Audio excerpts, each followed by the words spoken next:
আপনাকে আমাদের অনুষ্ঠানে স্বাগত জানাই। আপনি আমাদের শুভেচ্ছা এবং কৃতজ্ঞতা জানবেন। আর আমাদের সঙ্গে আরো আছেন জাতীয় নাগরিক পার্টির মুখ্য সমন্বয়ক জনাব নাসিরউদ্দিন পাটোয়ারী। জনাব নাসিরউদ্দিন পাটোয়ারী, আপনাকে আমাদের অনুষ্ঠানে স্বাগত জানাই। আপনি আমাদের সময় দেওয়ার জন্য আপনাদেরকে শুভেচ্ছা। আপনি বলেছেন বিএনপি একটা বিভ্রান্তির রাজনীতি করে, ডক্টর ইউনূস সাহেব পারছেন, এরকম কি দেখে আপনার মনে হয়েছে যে তরুণদের জন্য বিশাল কিছু করে দিয়ে গেছেন ইউনূস সাহেবের চেয়ে? ধরেন আপনার দল যদি ক্ষমতায় আসে, কারণ আমি দেখতে পাচ্ছি যে এনসিপি অনেকগুলি ভালো ভালো কথা বলতেছে, যেই ভালো ভালো কথাগুলি আসলে ডিফেন্সিভ মনে হয়, অনেক সময় মনে হয় যে ক্ষমতায় যেহেতু যাবো না তাহলে কিছু, যে আপনাদের দল ক্ষমতায় যদি আসে তাহলে ডক্টর ইউনূসের চেয়ে ভালোভাবে দেশ চালাতে পারবেন কিনা? না, ক্ষমতায় থেকে যদি দেশকে ভালো মতো চালাতে হয়, প্রথমত আপনাকে সিস্টেম বিল্ড আপ করতে হবে। অতীতে আমাদের যে 53 বছর যে সিস্টেমটা রয়েছে সেটা অনুযায়ী দেশ চলে না এবং দেশ বাধাগ্রস্ত হয়েছে এবং দেশ ধ্বংসস্তূপে পরিণত হয়েছে, সেটা আমাদের সামনে একদমই দৃশ্যমান। সেই জায়গা থেকে এনসিপি কি ক্ষমতা আসবে, বিএনপি ক্ষমতা আসবে, সেটা কিন্তু মুখ্য বিষয় না। মুখ্য বিষয় হলো সিস্টেমের মধ্যে কে আসবে। আপনারা দেখেছেন যে কানাডা একটা মধ্য দিয়ে নতুন ভাবে প্রধানমন্ত্রী হয়েছে এবং সেইখানে তারা কিন্তু সেটা ভালো কথাই বলছেন। আমরা এই জায়গাটায় বলে থাকি যে ডক্টর ইউনূস হোক আর যেই হোক, দেশে যদি কোনো একটি সুন্দর সিস্টেম থাকে, যে সিস্টেমের মধ্যে ব্যালেন্স অফ পাওয়ার থাকবে, যিনি প্রধানমন্ত্রী থাকবে উনি কোনো স্বৈরতান্ত্রিক ব্যবস্থার দিকে যেতে পারবেন না। আমরা যদি এমন একটা সিস্টেম তরুণ প্রজন্মের সামনে অথবা দেশবাসীর সামনে দিয়ে যেতে পারি, সেখানে এনসিপি ক্ষমতা আসুক, বিএনপি ক্ষমতা আসুক, যে আসুক, আমরা করি বাংলাদেশ। আমি দুইটা প্রশ্ন আপনাদের পেন্ডিং রাখবো। আমার এইখানে গুচ্ছ প্রশ্ন। ব্যবসায়ীদের থেকে চাঁদা নেন, কারা আপনাদের চাঁদা দেয় সেটা আপনারা বলেন না। আপনারা বাড়ি ভাড়া করতে দেয় সেটা আপনারা বলেন না। আপনারা 150-155 গাড়ি করে ঘুরে বেড়ান।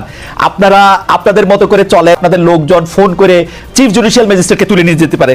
তো এটা আপনারা কোথা থেকে নতুন রাজনীতির কথা আপনারা এটা বলতেছেন, সেটা একটু আমাদের একটু বলবেন। অনেকেই গাড়ি বহর নিয়ে এলাকা গিয়েছে, সেখানে আমাদেরই দলীয় ফোরামের আরেকজন সদস্য সেই বিষয়ে বলেছে যে আমরা কিন্তু এটাকে সাপোর্ট করি না, নয়া বন্দোবস্তে আমরা এগুলো চাই না। তো আমি যদি সাথে সাথে আমার একটা ছোট্ট এক্সপেরিয়েন্স আপনাকে বলি, আমি বাড়িতে গিয়েছি, একদম বাবা মায়ের সাথে গ্রামে ঈদ পালন করেছি। সেখানে আমি যে পরিস্থিতিটা জানাতে চাচ্ছি, এক নম্বর হলো শহীদ সামিদিতে গিয়েছি এবং উনি বিএনপির একজন নেতৃত্বে ছিলেন।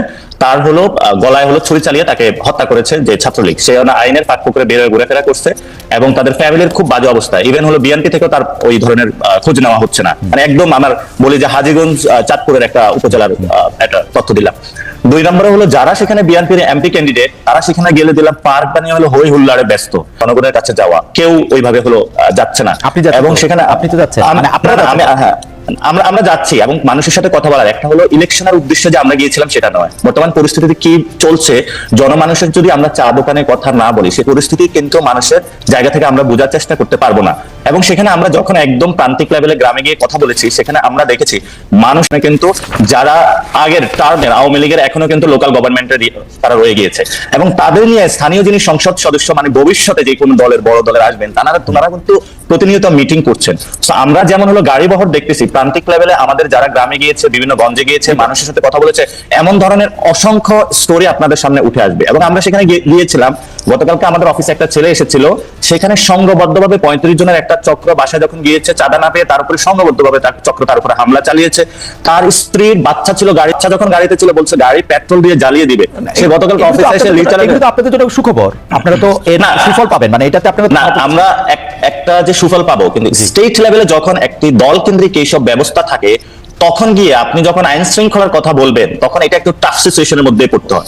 অথচ যখন আপনি ফিউচার দল হিসাবে আপনি জনগণের সেবা দেওয়ার জন্য চিন্তা করছেন, ভোটারের কাছে যাবেন, আপনি কতটুকু সংস্কার প্রক্রিয়ার মধ্য দিয়ে যাবেন সেটার সম্পর্কে আমরা দ্বিধান্বিত, এক নাম্বার। দুই নাম্বার জিনিস হলো, আপনি সারফেস লেভেলে বললেন সংস্কার এত পার্সেন্ট, আপনি সংবিধান সংস্কার প্রশ্ন হলো আপনি নিশ্চুপ থাকলেন। সেখানে আপনি দেখালেন যে দলীয় প্রধান যিনি, উনি কিন্তু প্রেসিডেন্টের সাথে পরামর্শ করে, প্রেসিডেন্ট তার সাথে পরামর্শ করে আবার বিচার বিভাগে দিচ্ছে, নির্বাহী বিভাগ দিচ্ছে, লেজিসলেটিভ আইনসভার মধ্যে দিচ্ছে। এবং এটা তো ঈশ্বরের, আপনি যখন ওয়েস্টমিনিস্টারের কথা বলেন, সেখানে তার কতগুলো বাউন্ডারি। কিন্তু আপনি কি বাংলাদেশের আপনি কি বাংলাদেশের রাজনৈতিক বাস্তবতা জানেন? বাংলাদেশের রাজনীতিতে যদি নানামুখী ক্ষমতার কেন্দ্র তৈরি হয়, তাহলে বাংলাদেশের এই সরকার চালানো যে বহুমুখী অসুবিধার মধ্যে ডক্টর ইউনূস এখন পড়তেছেন, তার প্রতি শ্রদ্ধাকেই বলতেছি যে নানা রকম ক্ষমতার কেন্দ্র তৈরি হতে, ওই রকম ক্ষমতার কেন্দ্র তৈরি হতে বাংলাদেশের মতো একটা দেশ চালানো কিন্তু আসলে কিন্তু এটা আসলে অনেক বক্তব্য দেওয়ার কারণে, বড় বড় অনেক সাপোর্টার বেস কথা বলার কারণে অনেকের কাছে এগুলো ইউটিউবিয়ান চিন্তা মনে হয়। কিন্তু আমরা বলতেছি না যে আপনার সবগুলো আপনি 10 জনকে 10টা দিয়ে দেন, আমরা তো এটা বলতেছি না। আপনি ব্যালেন্স অফ পাওয়ার করেন, আপনার জবাবদিহিতার জায়গাটা কোথায়? আপনি সংসদে যখন যাচ্ছেন তখনও জবাবদিহিতা নেই, বিচারালয়ে যাচ্ছেন জবাবদিহিতা নেই। আপনি যখন ইউনূসের জবাবদিহি কার কাছে আছে?